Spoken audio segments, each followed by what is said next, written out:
Welcome back to the Walker Valley Football Coaches Show with Walker Valley head football coach Drew Akins. I'm Andy Morris, and we're presented by Wright Brothers Construction. Excited to be here with you today, Coach. Of course, it's Week 6, Soddy Daisey week, homecoming week.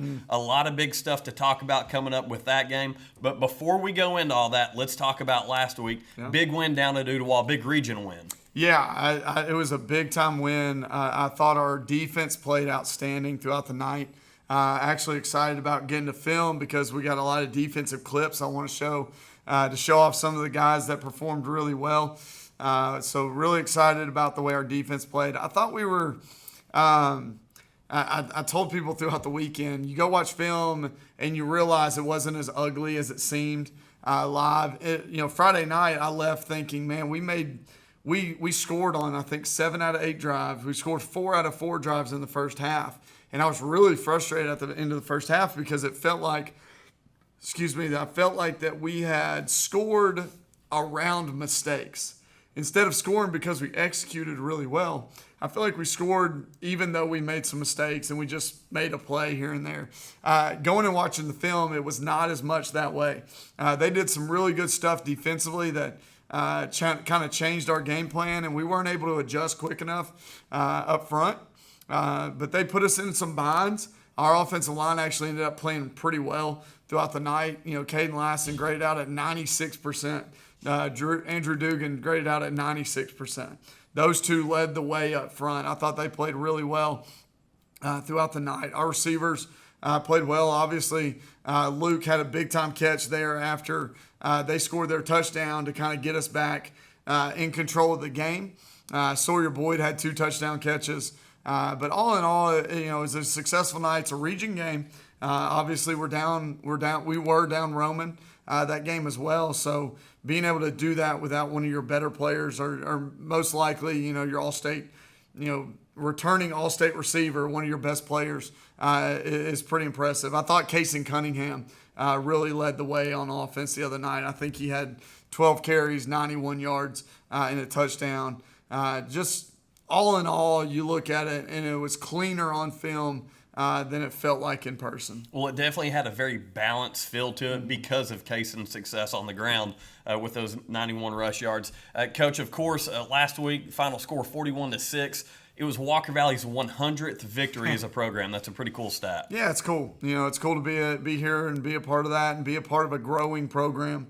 Obviously, in the last 6.5 years that I've been here, we've been very successful throughout those 6.5 years and want to continue that success and want to continue to see us hit those milestones, not only as myself in our immediate program, but as a program as a whole. We're always looking at historic things that we're trying to do here. So we preach those things. I have to give credit for even the things that I know to Rob Varner. He's been the statistician here for as long as I can go back and look. He takes care of us every Friday night, making sure we're on top of everything. He's done such a great job, and he keeps, I go look through the stuff and kind of keep, hey, what has Walker Valley never done before? What's happening next? What's the next thing we can do that's never happened? So we're trying to hit those landmarks. We're trying to hit historic things. We talk about our guys all the time. Hey, this is something nobody's ever done, so let's go do it. Let's go be the first. So I really appreciate Mr. Varner and the things that he does for this program. He does it selflessly. He just does it because he likes the sport and he likes stats. And I really appreciate it because I like numbers too, and it's one of my favorite things to go look at. But, as again, 100 wins as a program, but 44 of them have come in the last 6.5 years, and that's pretty cool. It's very impressive. Yeah, it's pretty cool just to see the transition into, the things that we talk about culture-wise showing up on the field and showing up on the scoreboard. We don't talk a whole lot about the scoreboard. We talk about, hey, these are the things you need to do to get success on the scoreboard. So really proud of our guys. One good thing about when you have that success on the scoreboard, you move up in the rankings. You guys moved up to number 8 this week in the Class 5A rankings by USA Today and the Tennessee Sports Writers Association poll. And I know that's one thing that you mentioned last week, that you pay attention to those things and kind of use them as motivation, but you don't rely on those things. Yeah, even all they're looking at, they don't know us. The very, I think we may have one voter in our area that actually votes for that, so they don't know much about our program. They're looking at wins and losses. So if you're hanging your hat on how good you are because you're number 8 in the state, you've been ranked number 8 in the state by these people. That's all well and good, and it's good recognition, I think, of where we are as a program, that people respect us.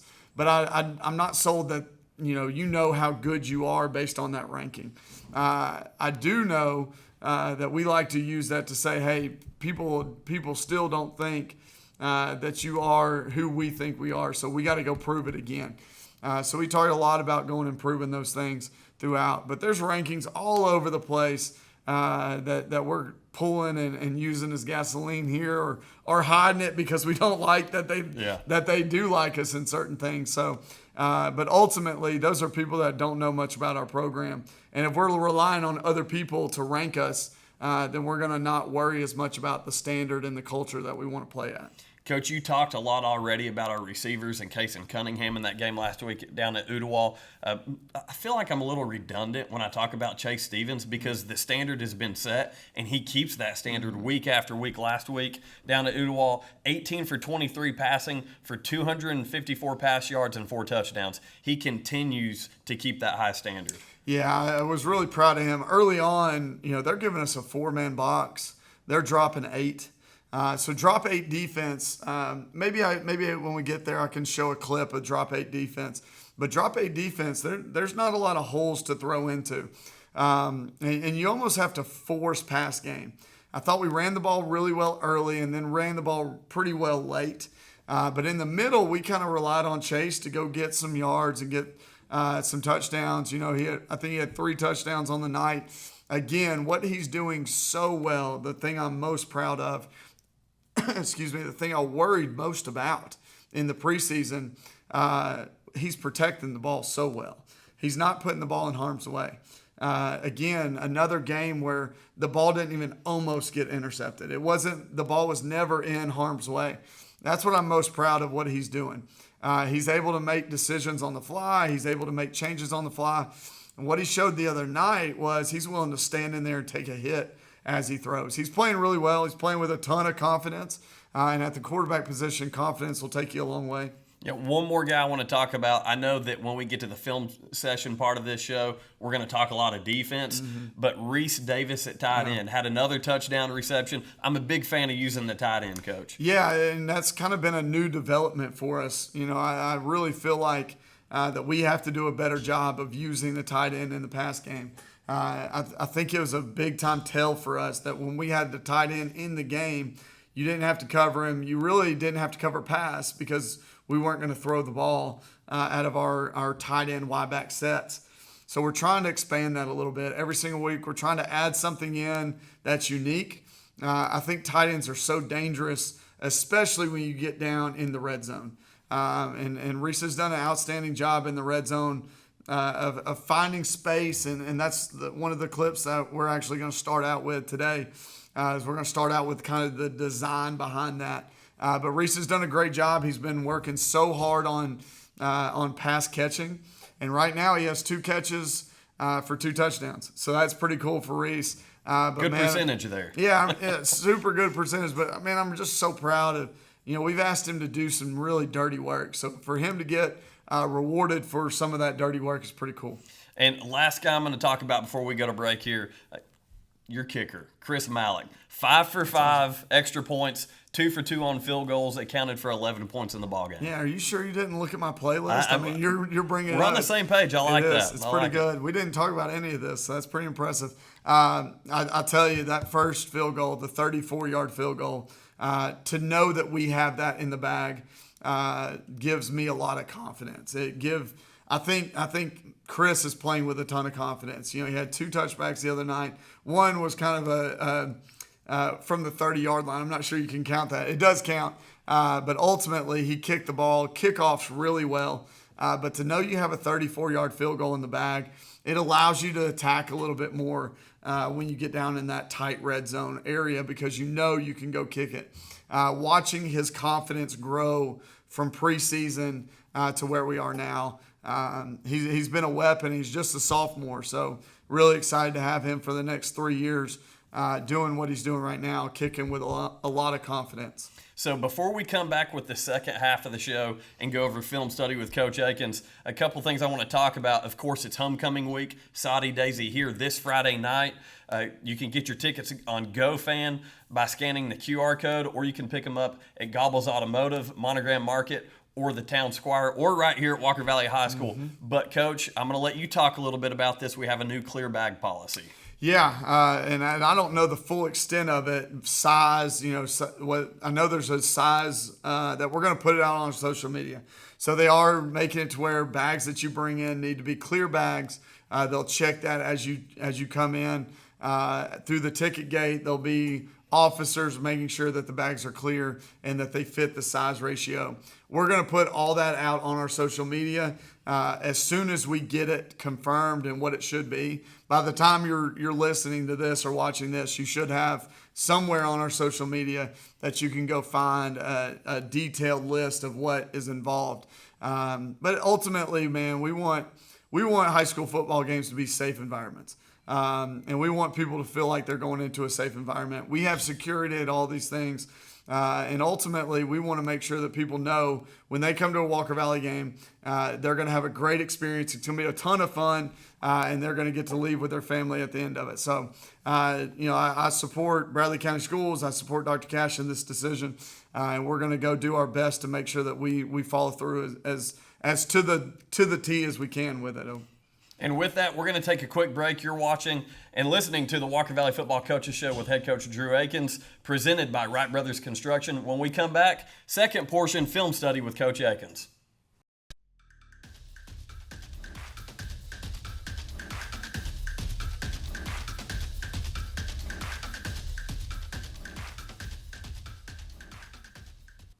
Welcome back to the Walker Valley Football Coaches Show with head coach Drew Akins. I'm Andy Morris, and this show is presented by Wright Brothers Construction. We appreciate Wright Brothers for all of their support.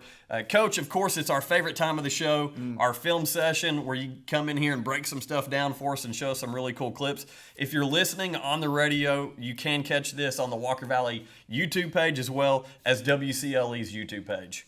Yeah, this is a really cool thing. I grew up watching this, coaches do this and watching the film with somebody. To be able to do it is actually really cool. So I really appreciate this period of time where we're able to go through film too, because it's so cool just watching some of the things that you kind of dream up in your mind and watching it on the field and it happened the way you hoped it would happen. And shout out to Mr. Ethan Evers for making this possible. Always couldn't do any of this without him. So this is something we came up with this week. Again, we talked about tight ends in the red zone. They're so difficult to defend because a lot of times teams lose them. So we've been using Reese in this way, just trying to get him into open territory and see if we can get him some easy touchdown catches. So on this one, we've been doing this for a little while where we motion across and we hit almost a jet sweep into a flat. That's something we've done now, going back all the way to Bradley, against Bradley Central. There in the late fourth quarter, or early fourth quarter, we hit Sawyer on that and then hit him again late on it as well. So that's something we've been doing. So we're trying to incorporate a lot of the stuff that we've been doing into this. So we're going to run a corner flat route, which is basics, things that we do all the time. To do that, we're going to slide away with our line and Reese included. And we're going to ask Kaysen to come and pin this end. So anytime we sprint out, that's what it should look like. Well, what we decided was, hey, there's a way that we can clear this out with Sawyer because Sawyer demands so much attention, and let Reese go from blocking and just kind of slip his way out to this corner. And Chase, when he goes sprint out, he can set up behind that protection and be able to throw the ball back to Reese in that spot. So this is something we worked on throughout the week last week. We got there and Kaysen forgot forgot what he was supposed to do. So you see Chase and him kind of bump into each other. So again, we talked about it earlier. Chase has done just such a good job keeping his composure, not letting things frazzle him. So this is a great instance of that too. But as we go, we're going to get a sprint out. There we go. As we go, we're going to get a sprint out. He sets up, and you see Reese clear there late. So again, Reese starts out looking like a down block. It looks like he's going to block that man and just kind of slips it, and you see him just get lost. And great timing by Chase, great throw by Chase, and cool getting a touchdown 2 straight weeks with my man Reese. The thing I like about that play, the man in motion, is some good eye candy for those safeties too. They're watching that, thinking about, hey, where am I covering here in that deep part of the field, and just the flow of that play. Big fan of that. Yeah, and just trying to ultimately, when you get down that deep in the red zone, a lot of teams play man. So by motioning, sometimes you'll get them to exchange men, but they don't get the call. They don't communicate that well enough, and that's a lot of times why you see NFL and college teams motioning down there so they can get that man coverage, and they can lose their man essentially through that. Man, I would be remiss if I didn't highlight what we did defensively, and I'm going to show some defensive plays here in a row. So this one is Miles Hawk. You'll see mass effort, but what I love is we've been working this little twist on this backside. So you're going to see Jonathan West spike really hard, Miles step up and twist. This is a great blitz without having to lose a linebacker. So it's still a 4-man pressure, but it is a scheme that we're trying to run to allow Miles to be able to fight through. And you see, all it takes is this guard oversetting just a little bit. And when this guard oversets, Miles is able to get inside and wrap the quarterback up. That's one of Miles' sack. That was really cool. This is the one, though, that was really exciting for us. Again, Miles Hawk off this edge. So Miles is here. And what you see from Miles continuously is just mass effort. So Miles is getting blocked. He's getting double teamed. But you see he just finds a way. The kid just fights through whatever it is. Finds a way on the pass rush. He's got so much speed. Causes the fumble and didn't even realize that he caused the fumble. He told me later that he didn't even know that the ball was out. Great job by Braylon Beard scooping and creating a turnover for us. Set us up in short field. We were able to score on this drive afterwards. So really cool being able to highlight our defense here. I'm going to skip through this one, even though it's a really cool play. Again, Kaysen Cunningham, just super excited for the things Kaysen's doing. This was a weird little setup here. We lost one of the clips, but wanted to just highlight Kaysen. So it starts about mid-play. But Kaysen's done such a great job finding his way in the end zone that I, again, would be remiss if I didn't celebrate the things that Kaysen's doing. And then right before halftime, we're trying to get the ball back. We have them in deep territory. This is a 3rd down play, or a 2nd down play where we're trying to get them out of rhythm. And again, our defense comes up with a big-time sack. But this is one of those, like, we talk about coverage sacks. So there's Miles Hawk blitzing off the edge and getting a sack. There's a twist that gets us a sack. But then when you watch this play, this is a coverage sack. Nowhere to go with the football. There's nowhere to go with the football. You got a guy here, AB's on their inside receiver. You got Thavin covering the outside receiver. You have CT with the exchange on the outside receiver. Goldman's falling underneath this. Mike has his eyes on that as well.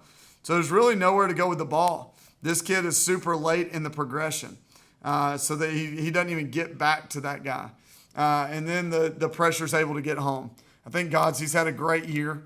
Cooper Godsy's been a kid that we really told in the offseason that we need him to come out and be successful, and he's done a great job of that. And then I wanted to end with kind of what you talked about. Man, this is a big-time kick. I hate that we lost yards on this set of plays. This is one of those where, like, hey, we made some mistakes and it was frustrating.